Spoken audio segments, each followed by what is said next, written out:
ईशा को सूरज के घर के अंदर देखकर ताई माँ का गुस्सा फूटा ईशा के ऊपर और धक्के मारकर निकाला ईशा को सूरज के घर से। नमस्कार दोस्तों, ड्रामा सीरियल पति ब्रह्मचारी देखने में बहुत ही दिलचस्प होने वाला है, जहां पर हमें दिखाई देने वाला है कि आरव के साथ मिलने के लिए ईशा पहुंच जाती है सूरज के घर के अंदर। और जैसे ही सूरज के घर के अंदर पहुंचती है तो सामने से ताई माँ को देखकर तो घबरा जाती है और सोचती है कि ताई माँ ना जाने मेरे साथ क्या असर करेगी। मगर वहाँ पर ही ताई माँ आ जाती है और कह देती है कि तुम इस घर के अंदर क्यों आई हो, तुम्हें इस घर के अंदर नहीं आना चाहिए और तुम सूरज की ज़िंदगी में आना चाहती हो, मगर मैं कभी भी ऐसा नहीं होने दूंगी, मैं तो तुम्हें उसकी ऑफिस से भी निकलवाना चाहती हूँ। तभी ईशा इस बात से परेशान हो जाती है और कह देती है कि मैं सिर्फ आरव के साथ मिलने के लिए आई हूँ। मगर आरव के साथ तो ताई माँ कह देती है कि तुम फ़ोन पर भी बात कर सकती हो और किसी और जगह पर भी मिल सकती थी, मगर तुम तो सिर्फ सूरज के पास आई हो और सूरज से माफ़ी मांगने के लिए आई हो। मगर ताई माँ की ये बातें सुनने के बाद ईशा बिल्कुल ही परेशान हो जाती है और सुन होकर वहाँ पर ही खड़ी ये बातें सुन रही होती है। तभी सूरज आ जाता है और सूरज आकर कह देता है कि ताई माँ,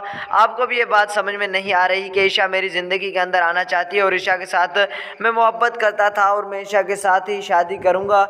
लेकिन वहाँ पर ताई माँ का गुस्सा और भी फूट उठता है और धक्के मार कर ईशा को घर से निकालने ही वाली होती है। तभी सूरज कह देता है कि यह आरव के साथ मिलने के लिए आई है तो इसे आरव के साथ मिलना ही चाहिए और आप इसे 5 मिनट का टाइम दीजिए। मगर 5 मिनट का टाइम भी नहीं देती है ताई माँ वहाँ पर ही धक्के मार कर घर से निकाल देती है और कह देती है कि ईशा को इस घर के अंदर कभी भी मैं बर्दाश्त नहीं करूँगी। ये लड़की तुम्हारी ज़िंदगी को बर्बाद कर चुकी है, फिर भी तुम इसके साथ कोई ताल्लुक़ रखना चाहते हो, फिर भी तुम इसके साथ रहना चाहते हो।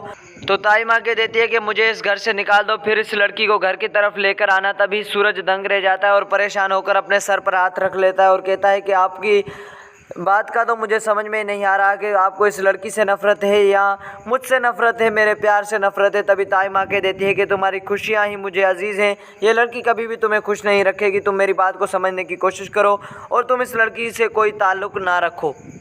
तो दोस्तों, ये थी हमारी आज की अपडेट। अगर अभी तक आपने मेरा चैनल सब्सक्राइब नहीं किया तो प्लीज़ सब्सक्राइब कर लीजिए, क्योंकि ऐसी लेटेस्ट अपडेट आपको मिलती रहेगी मेरे चैनल के ऊपर। अगर हमारी वीडियो आपको अच्छी लगी हो तो लाइक और सब्सक्राइब ज़रूर कीजिएगा। धन्यवाद।